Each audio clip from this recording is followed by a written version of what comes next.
In Demon Slayer early on, we learned that only Muzan can create new demons, but this isn't exactly true. The reason Muzan creates demons at all is because he's looking for the right human with the right kind of body that naturally would be able to conquer the sun, so he can absorb that demon and gain that ability as well, with the upper moons being made to search for the blue spider lily in places Muzan can't reach. Making the upper moons is apparently really hard though, as it takes a large amount of Muzan's blood, and no normal person can just take that without being destroyed. For some, like Kokushibo, who was a breath user, it even took him 3 days to transform. But like some of the others, Kokushibo has the ability to give a human his own blood that sends a signal to Muzan to either accept or deny the person, with him being able to turn them into a new demon from wherever he is on Earth using this invitation. Muzan makes it a point to say that he doesn't necessarily enjoy creating demons or the upper moons, but every man has his passion project, and despite his words, he still does something to show that he cares somewhat about each upper moon by choosing their name. When choosing names for Upper Moon 6, Muzan chose Daki, which means the fallen princess, and Gyutaro's name was chosen because that's what you call the boys who look for customers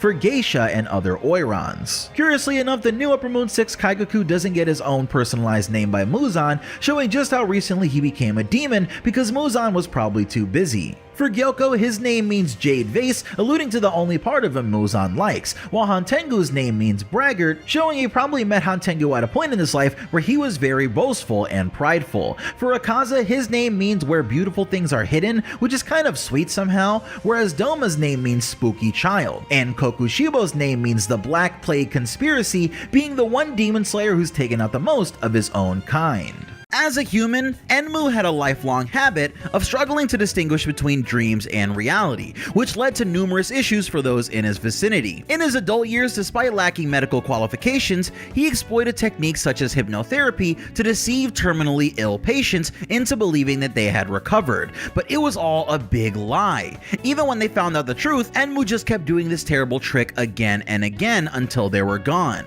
Eventually, Muzan heard tales of a doctor who had a wicked mind and heart, and he approached Enmu, turning him into a demon. As a human, Hantengu spent his entire life ever since childhood as the biggest liar there ever was, and the person that he lied to the most was himself.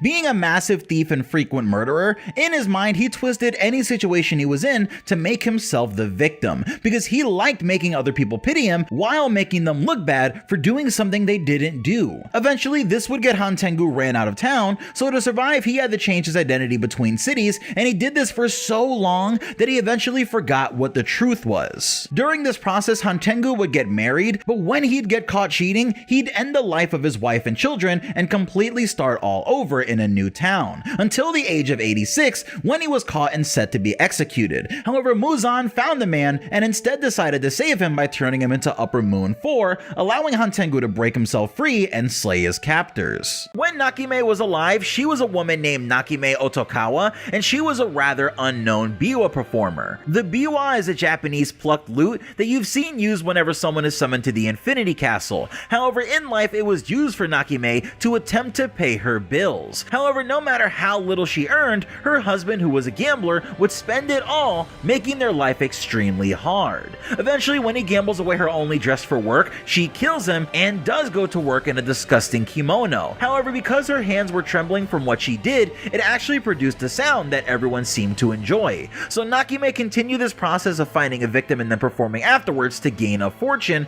until one day she stumbled upon Kibutsuji Muzan, thinking he was just a human. And when she fails to end his life, Muzan is so impressed by her attempt that he turns her into a demon, with her replacing Hantengu as Upper Moon 4 after the Swordsmith Village arc.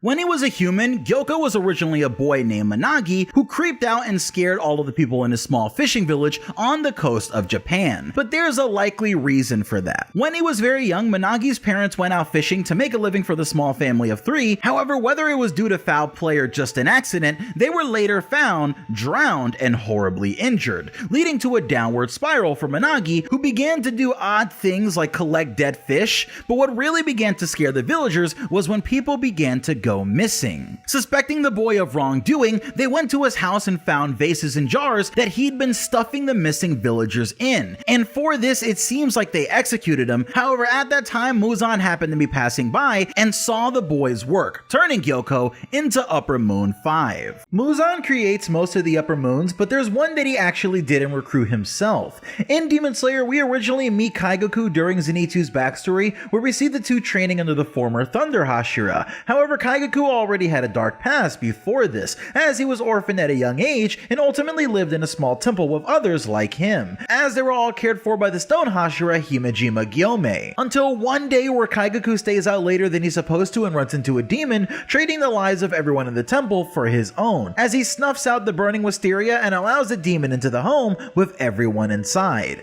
After training to learn thunder breathing, he leaves and runs into Kokushibo in an unnamed village, realizing that he stood no chance against a demon as he bowed his head. Kokushibo recruits Kaigoku, telling him not to spill a drop of Muzan's blood, and then it takes more for breath users. But soon after, Kaigoku becomes the second Demon Slayer and the new Upper Moon 6. But Kaigoku isn't the only one. In Demon Slayer Season 2, we're introduced to Daki and Gyutaro, who when they were alive had a really hard life. The siblings were born into a life of poverty and neglect, and eventually their parents passed away, with Daki being named after the sickness that took her mother. As the two lived on the streets of the entertainment district, they both found ways to make ends meet, with Daki becoming an escort and Gyutaro becoming a debt collector. However, one day when Daki jams a hairpin in the eye of a customer who didn't pay for her services, the customer, who was a ninja likely from Uzui's village, set her ablaze, starting a sequence of events that would have Gyutaro enacting revenge for his sister in cold blood, realizing that humans were trash and that nobody was coming to save him or his sister, until Doma appears, having freshly eaten someone nearby, and offers the two his blood, creating Upper Moon 6 out of the two demons, even though Muzan only liked Gyutaro. When Akaza was alive, his real name was Hakuji, and he has one of the saddest backstories in Demon Slayer. Hakuji's father was incredibly sick, which led to the boy stealing and getting caught multiple times, where he's given his markings. Upon hearing of Hakuji's crimes, his father took apologizing for being such a burden, and through his despair, Hakuji was found by a strong man who runs a dojo and takes Hakuji in to be his only student, introducing the boy to his sick daughter who needs to be cared for because her mother abandoned them. Hakuji and Koyuki fall in love as the sun finally shines on Hakuji's life, but the well in their home is poisoned by a jealous nearby dojo while Hakuji was away. But the maid who witnessed Hakuji getting his revenge that night went insane from what she saw him do. Afterwards, Muzan comes to town hearing reports of a demon, but knowing he didn't have any in this area, and it's here where he comes across Hakuji and creates Akaza. When Doma was young, he was a boy that might not have even had a name, as he was immediately treated differently from others after his birth. Doma's parents took advantage of the fact that he was born with white hair and rainbow-colored eyes as a sign that he was sent from above, so they started a cult in their town that quickly amassed followers, despite the fact that Doma himself knew that he'd never heard the voices of gods. Eventually, his parents take each other out in a hateful argument, leaving him to be the leader of the Eternal Paradise cult. But when Doma turns 20, Muzan comes to investigate the group, finding Doma with thousands of skulls that he's dusting and keeping clean to keep his members with him, and Muzan turns Doma into a demon. Doma feels true happiness here for the first time as he gives Muzan the top spot in his group, but it's important to note that Muzan really didn't like Doma at all. It's easy to look at all of the Upper Moons as monsters, but almost all of them still had a human side to them as well. For Upper Moon 1 Kokushibo, he managed to get along with Muzan pretty well just by being super open and not being upset that Muzan could read his mind, because he was extremely loyal and didn't intend to betray him. Instead of being an unfeeling demon, Kokushibo actually welcomed challenges for his Upper Moon 1 spot because he still had pride over his sword skills that he developed as a human. For Doma, as much as a monster as he was, when he saw his followers going through various predicaments and situations in their lives, be it love or tragedy, he'd always wonder what it was like to feel and wanted to experience human emotions so that his life could have some meaning. For Akaza, he was a weird case among demons where he actually liked talking with humans and would often have long conversations with people that he was going to eat so he could get to know them, likely because of how lonely he was. On the ground in the middle of the battlefield where Muzan was, sits Tanjiro, who's missing an arm from the battle and has a broken blade, and everyone begins to mourn Tanjiro because he has no pulse and isn't breathing, which causes Giyu to break down and apologize for always needing to be the one to be saved. As Nezuko arrives in her human form, we find out what actually happened here. In Muzan's final moments, he decides to entrust all of his emotions and his will to Tanjiro by giving Tanjiro all of his remaining blood and cells, hoping that Tanjiro, like Nezuko, would be able to conquer the sun. And as Tanjiro's body begins to move, he looks up and begins to completely heal as Tanjiro becomes the new king of demons.